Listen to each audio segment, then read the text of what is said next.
Bonjour à tous et bienvenue à cette étude hebdomadaire du livre de Mormon à travers le programme Viens et suis-moi. J'espère que vous trouvez de l'intérêt dans les analyses que nous essayons de mettre à votre disposition. Cette semaine, nous allons étudier les chapitres 18 à 24 de Mosiah.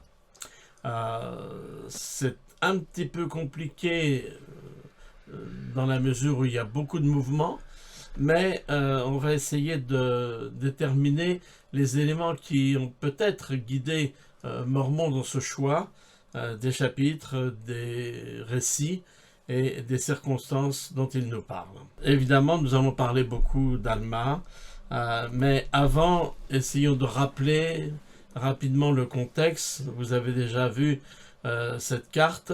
J'ai mis en jaune ici particulièrement ce qui concerne Alma et son peuple, leur fuite au moment de la prédication d'Abinadi, puisque Alma est converti. Peut-être déjà était-il en réflexion et en questionnement.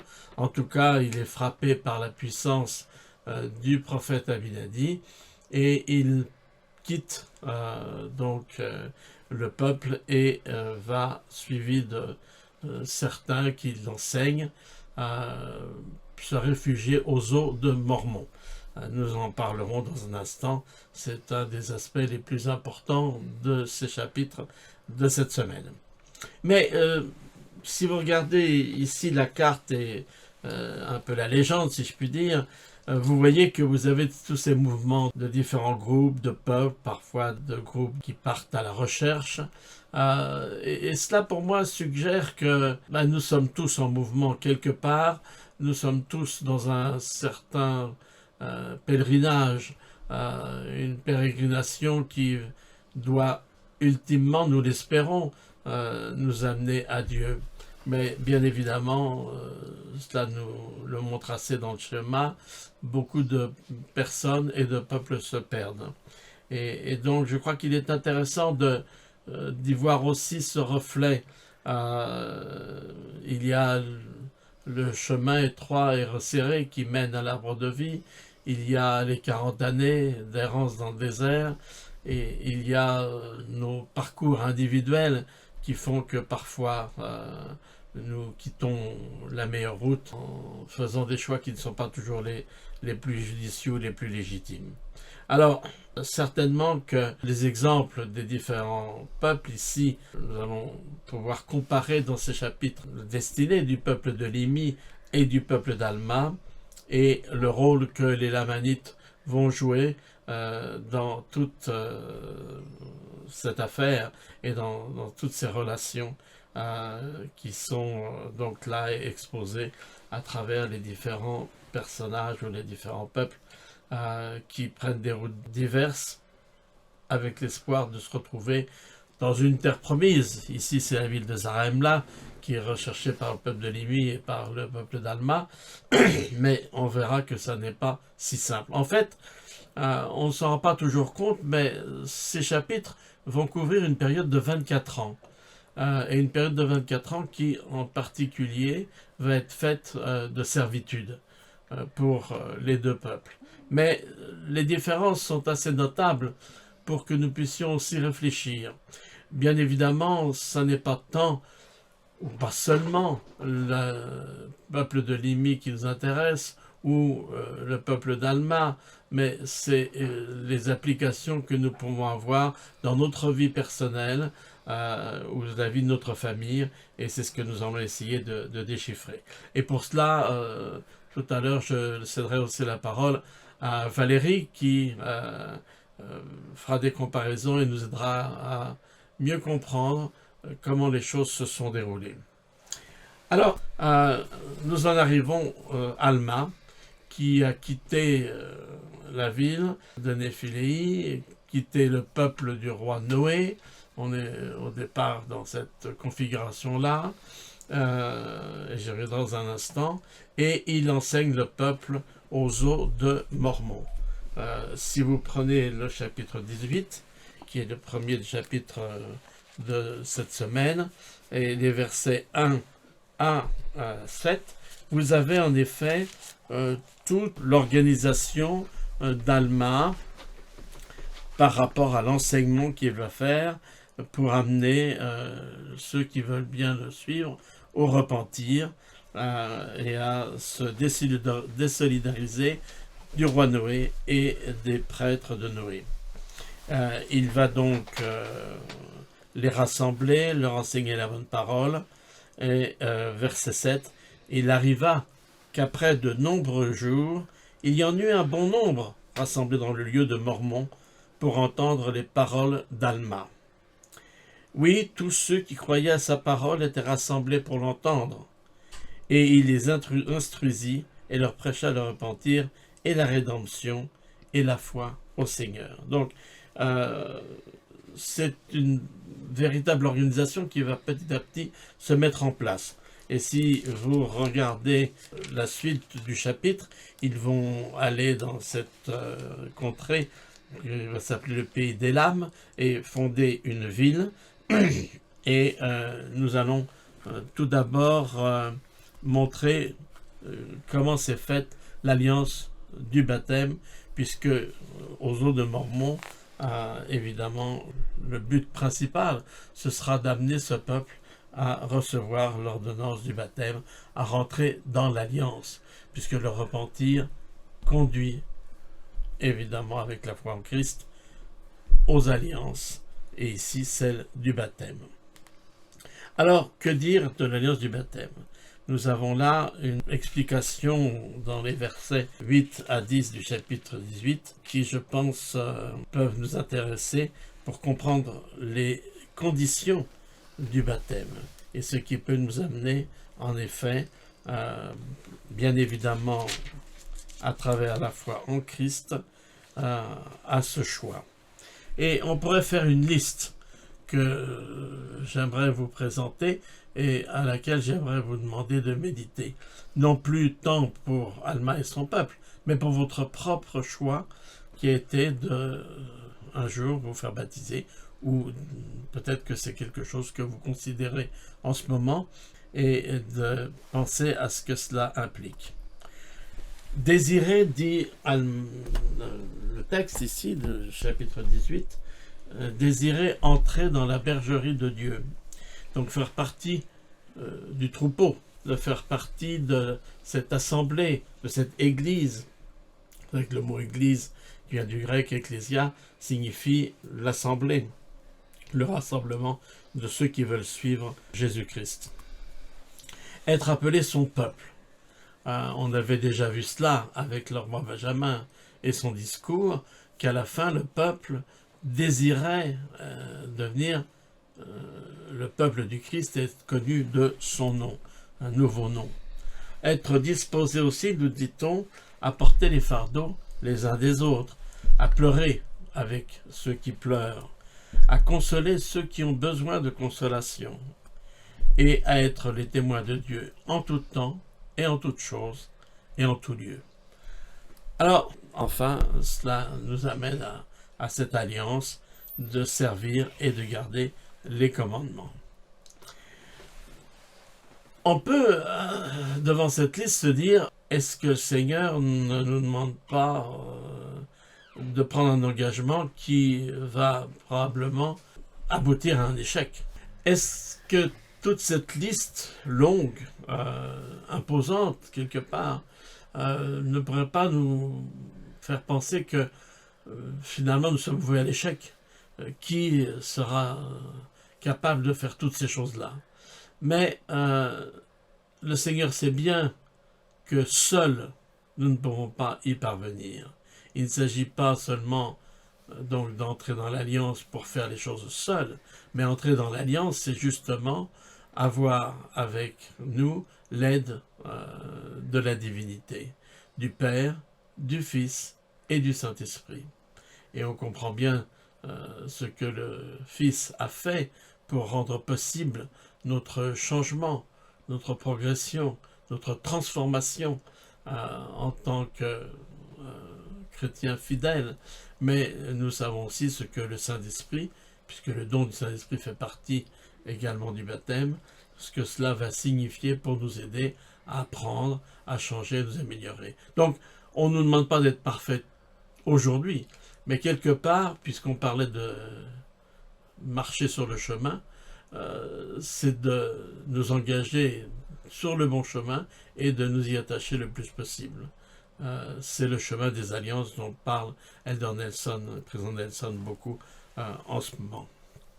Alors, en même temps, il y a dans ces versets les promesses qui sont faites, qui sont les bénédictions lorsqu'on s'engage au baptême. Être compté parmi ceux de la première résurrection, ce qui n'est pas rien, bien sûr. Avoir la vie éternelle, le plus grand de tous les dons de Dieu, et recevoir un déversement abondant de l'Esprit.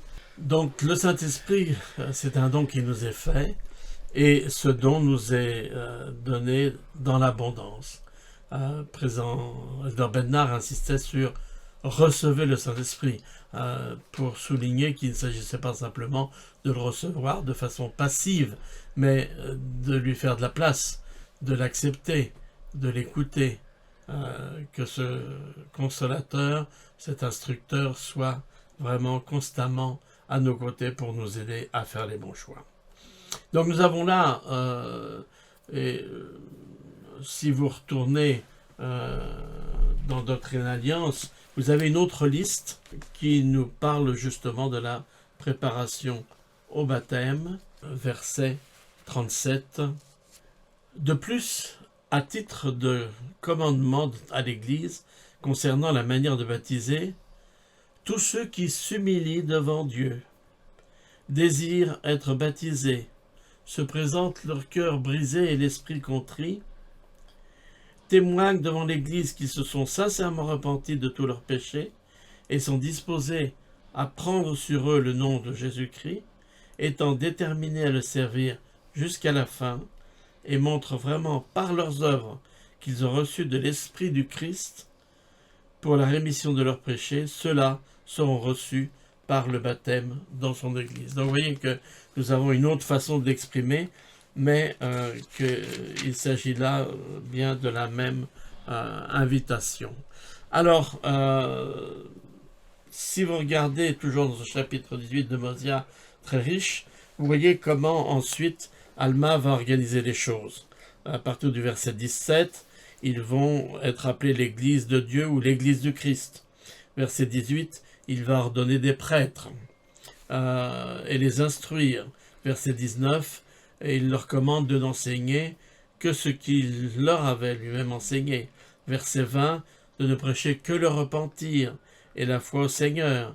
Verset 21, il leur commande de ne pas avoir de querelle entre eux et avoir une seule foi, un seul baptême. Et alors, il y a cette phrase magnifique, l'une des plus précieuses, je trouve, dans le livre de Mormon, et leur cœur, au pluriel, étant enlacés dans l'unité et l'amour les uns envers les autres. Enlacés dans l'unité. Le mot anglais, c'est knit, c'est presque comme cousu ou tricoté ensemble, si je puis dire. Vraiment une unité forte entre eux. Ils devinrent, à cette condition-là, les enfants de Dieu, observer le jour de sabbat, rendre grâce tous les jours. Les prêtres travaillent à leur propre entretien, se réunir, adorer Dieu, le Seigneur, leur Dieu. Voilà. Et ensuite, bien sûr, il y a la dimension, je dirais, plus matérielle, mais de charité vis-à-vis de ceux qui sont dans le besoin, donner de ses biens, chacun selon ce qu'il a, de leur plein gré et selon leur bon désir, à toute âme nécessiteuse et nue, donnant les uns aux autres, tant temporellement que spirituellement. Alors voilà, nous avons ici vraiment une vision de cette Église, je dirais, idéale, pas parfaite, encore une fois, faite d'individus comme aujourd'hui, imparfaits, mais qui ont le désir de faire de leur mieux et de s'engager sur ce chemin, qui est le chemin des alliances que nous venons de décrire. Alors, je vous ai préparé un tableau que j'ai mis sur 2 diapos, manque de place, mais que vous pourrez suivre. Je ne vais pas relire l'ensemble de ce que vous avez là, mais vous pouvez faire un arrêt sur image et regarder chacune des cases, puisqu'il s'agit de faire la comparaison dans ces différentes époques entre le peuple de Limi et le peuple d'Alma. Je vous rappelle que nous sommes là dans un contexte d'environ 24 ans, hein, et que suivant qu'on est avec un peuple ou l'autre, les choses ne vont pas être les mêmes. Et si vous regardez les conséquences de la deuxième visite du prophète Abinadi, comment finalement le roi Noé va faire tuer Abinadi, et comment ils vont être divisés, et comment ils vont être chassés, et pour ce qui est de Noé, bien sûr mis à mort, de la même manière qu'il avait mis à mort Abinadi. Là aussi, vous vous souvenez peut-être que le roi Noé essaye de s'enfuir. En fait, nous avons là un personnage tout à fait intéressant, qui est le personnage de Gédéon. Celui du Ludoron, puisque vous avez aussi un Gédéon dans l'Ancien Testament, bien sûr.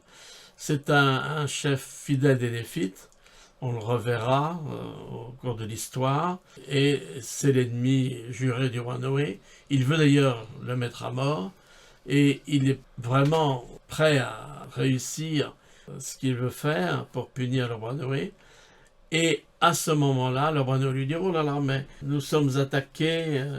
Gédéon, épargne-moi, car les Lamanites sont sur nous, et ils vont nous détruire. Oui, ils vont détruire mon peuple. » Et maintenant, le roi n'était pas autant préoccupé de son peuple que de sa propre vie. Néanmoins, Gédéon lui épargna la vie. Donc le roi Noé s'est arrangé, il part le premier, et il met tout le monde derrière, en particulier les femmes, pour essayer de séduire les jeunes filles, les Lamanites qui arrivent sur eux, et il pense que ça va être la meilleure manière de s'enfuir. Alors nous avons là dans Gédéon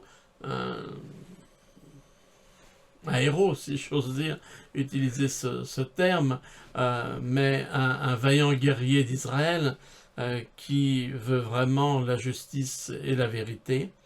Et nous avons là cette situation où il va défendre son peuple, mais le peuple va tomber en servitude avec le joug lamanite.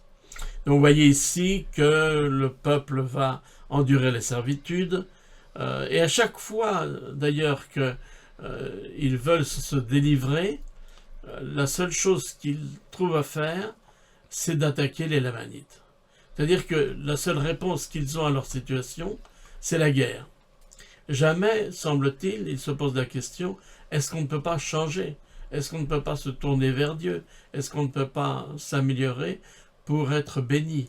Et évidemment, si vous regardez Alma sur la colonne de droite, vous voyez comment Alma va prospérer avec son peuple, qu'ils vont bâtir une ville, la ville d'Élam, et qu'ils vont, pendant ces années où déjà le peuple de Limi sera en servitude, ils vont tomber, et ils seront, eux, dans la prospérité et la liberté. Alors, il y a un autre récit, celui des prêtres de Noé, et apparaît un autre personnage qui est une espèce de anti-Gédéon, si je puis dire. Là aussi, on a un contraste. On a Gédéon dans sa justice et son courage et sa loyauté, et on a par ailleurs Amulon. Alors, qui est Amulon? On ne sait pas grand-chose de lui. Il apparaît un peu tout d'un coup, sauf qu'on apprend qu'il est l'un des prêtres de Noé. Ce récit d'Amulon, qui dirige les prêtres de Noé, est intéressant. On voit qu'Amulon est un homme pervers qui va essayer de toujours arranger les choses à son avantage. Ici, nous avons une très belle image. Je vous signale en particulier, comme d'autres que vous avez déjà vues, que c'est l'œuvre de Minerva Teichert, qui est l'un des peintres saints des derniers jours sans doute les plus connus, qui a fait de magnifiques œuvres sur le livre de Mormon, sur les pionniers, etc. Et donc, c'est un récit qui est choisi, là aussi, sans doute par Mormon, pour illustrer quelque chose. Euh, Tandis qu'on nous a parlé de la vaillance et du courage de Gédéon, on va nous parler de la perversité d'Amulon. Les jeunes filles lamanites, ici 24 jeunes filles, ont l'habitude de se retrouver pour danser, chanter ensemble, peut-être une sorte de festival, un rituel, et les prêtres du roi Noé vont enlever 24 de ces jeunes filles et les emporter pour en faire leurs épouses. Plus tard, comme vous vous en souviendrez peut-être, ils vont faire alliance, Amulon va faire alliance avec le roi des Lamanites, et tandis que le peuple d'Alma va se retrouver lui aussi en servitude, eh bien Amulon va demander à être le dirigeant de cette, je dirais, le vassal du roi des Lamanites et le gardien, pour ne pas dire le dictateur de cette domination et de cette servitude d'Alma et de son peuple. Alors, cependant, je pense que on peut avoir le sentiment que Mormon a choisi ces deux récits, Gédéon et Noé, pour nous rappeler un petit peu, et le peuple de Limi et les peuples d'Alma, la situation qui est la nôtre aujourd'hui, à notre époque. À notre époque, nous avons, peut-être plus que jamais, de l'asservissement qui est bien évident, qu'il soit politique, social, qu'il soit physique, mental, émotionnel, psychologique. Beaucoup de gens sont dans cette situation. On peut bien évidemment parler des addictions. On voit les mots aujourd'hui parfois des réseaux sociaux et de tant d'autres choses. Beaucoup de choses qui peut-être par elles-mêmes ne sont pas forcément négatives, mais dont on peut faire un usage négatif et qui apporte beaucoup de souffrance. Alors ces esclavages, il faut réussir à s'en défaire, et je pense que c'est également ce que nous trouvons. Et d'ailleurs, dans les chapitres 21 à 24, on s'aperçoit qu'alors que le peuple de Limi ne trouve de possibilité de délivrance que dans la guerre, évidemment, petit à petit, quelque chose va se passer qui va les amener à s'humilier et à devenir humbles. C'est un mot un petit peu piégé en français. On est humilié par quelqu'un, c'est une chose, mais s'humilier soi-même, c'est quelque part aussi se rendre compte qu'on a des choses à changer. Alors, je vais laisser la parole à Valérie. Valérie, bonjour, c'est toujours un plaisir de t'avoir avec nous. Et je te laisse l'antenne, si je puis dire, pour que tu puisses nous parler de ces deux peuples, de Limi et d'Alma, et ce que tu y vois à apprendre et à pratiquer de notre côté aujourd'hui, à notre époque. Bonjour à tous. Il est intéressant de regarder parallèlement les deux histoires, celle du peuple de Limi et celle du peuple d'Alma. Tout d'abord pour le peuple de Limi. Dans le chapitre 21, on voit qu'il se repent et qu'il se tourne vers le Seigneur.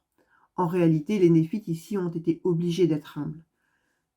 Ils ont livré plusieurs batailles qu'ils ont perdues. Il y a eu de nombreux morts. Dans leur servitude, ils sont chargés de fardeaux. Ils subissent de mauvais traitements de la part des Lamanites. On lit dans le verset 14. « Et ils s'humilièrent dans les profondeurs de l'humilité. Et ils crièrent à Dieu avec force. Oui, ils imploraient Dieu toute la journée de les délivrer de leurs afflictions. Et maintenant le Seigneur était lent à entendre leurs cris à cause de leurs iniquités. Néanmoins, le Seigneur entendit leurs cris et commença à adoucir le cœur des Lamanites. de sorte qu'ils commencèrent à alléger leur fardeau. Cependant, le Seigneur ne jugea pas bon de les délivrer de la servitude. Donc nous voyons ici que le Seigneur est lent à entendre leurs prières, mais qu'il les entend quand même et adoucit le cœur des ennemis, qui allègent leur fardeau. Il donc délivrait ici étape après étape. Ensuite, le roi Lumi envoie des hommes pour trouver de l'aide à Zarahemla. Il ne trouve pas le chemin de Zarahemla, mais il découvre les Adal des Jarédites dans un pays recouvert de leurs ossements. Voici le contexte dans lequel Amon et ses frères arrivent au pays de Néphiléi, parmi le peuple de Limi. Cela arrive juste après qu'ils se soient repentis et ce n'est certainement pas un hasard. Imaginez un petit peu, tout aurait été différent s'ils étaient arrivés à un autre timing. Soit il n'y aurait pas eu les annales des Jarédites n'auraient pas été découvertes, soit le peuple n'aurait pas eu le cœur prêt à les accueillir. Ensuite, le peuple parvient à s'échapper après avoir donné du vin aux gardes lamanites qui s'endorment. Parallèlement, le peuple d'Alma demeure en paix et prospère dans le pays des lames. C'est là où il s'est installé après avoir fui les eaux de Mormon. Mais finalement, même le peuple d'Alma sera confronté à la servitude comme celui de Limi. Alors que le peuple de Limi s'enfuit vers le pays de Zarahemla, une armée de Lamanites le poursuit. Elle ne parvient pas à retrouver les Néphites et se perd dans le désert. Là, elle tombe sur les prêtres du roi Noé, qui sont dirigés par l'un d'entre eux, qui s'appelle Amulon. Les Lamanites et les anciens prêtres de Noé s'unissent, et alors qu'ils sont dans le désert et qu'ils cherchent leur chemin pour retourner au pays de Néphi, ils tombent sur Alma et sur son peuple à Élam. Le peuple d'Alma est assujetti aux Lamanites, au roi des Lamanites, qui fait d'Amulon son vassal. Donc concrètement, c'est Amulon, un des anciens prêtres du roi Noé, qui opprime Alma, qu'il connaît bien puisqu'ils ont été ensemble prêtres de Noé, ainsi que son peuple.